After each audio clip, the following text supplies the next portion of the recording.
I don't remember the exact hour. I remember the color of the walls, hospital beige that pretends to be calming, and the way time had stopped behaving like time. Everything was measured in feeds and checks and the slow beep of a machine that didn't care whether I was awake or not. I hadn't slept. Not really. My body kept sinking into something shallow and then snapping back out of it, like it didn't trust rest anymore. When the nurse finally left, the room went quiet in a way that felt too big. My phone was on the tray table, face down.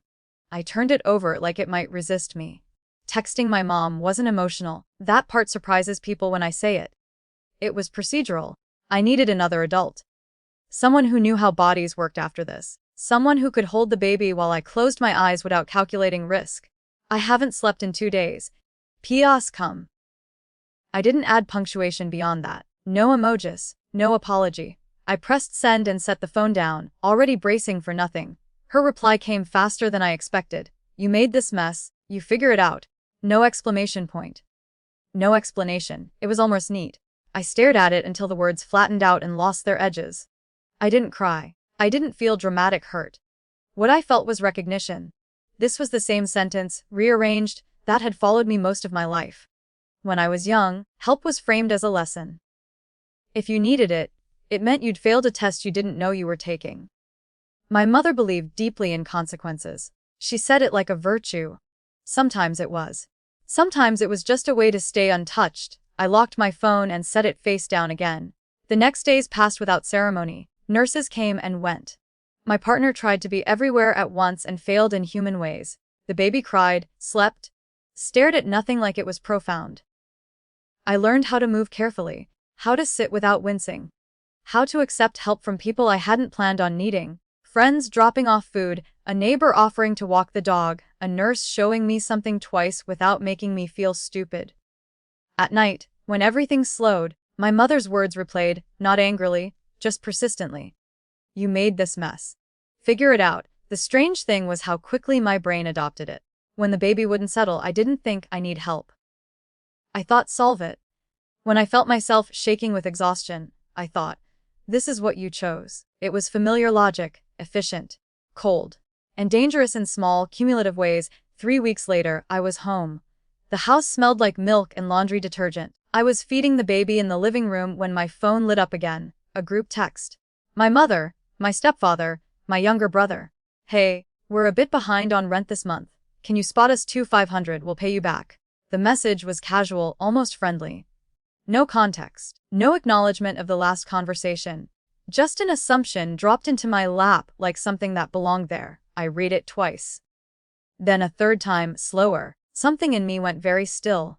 Not angry. Focused. I looked down at the baby, the small rise and fall of their chest. I thought about the last 3 weeks, how every ounce of energy had been accounted for, how help had come places that didn't shame me for needing it. I typed my reply carefully. No, you made this mess. You figure it out. I didn't add anything else, no explanation. No lecture. I hit send and immediately muted the thread.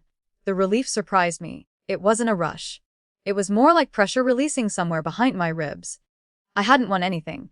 I just refused to participate. For a few days, nothing happened. No calls, no angry messages.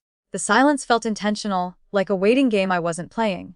Then the external part arrived, not as drama, but as paperwork. A notice came to my brother's place, forwarded to me by mistake. Late rent. A payment plan offered.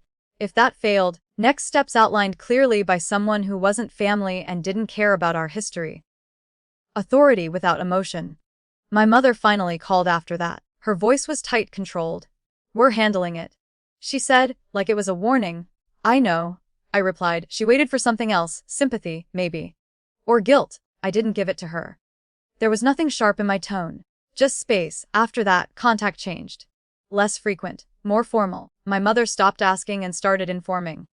My brother stopped joking. No one apologized. No one accused me outright.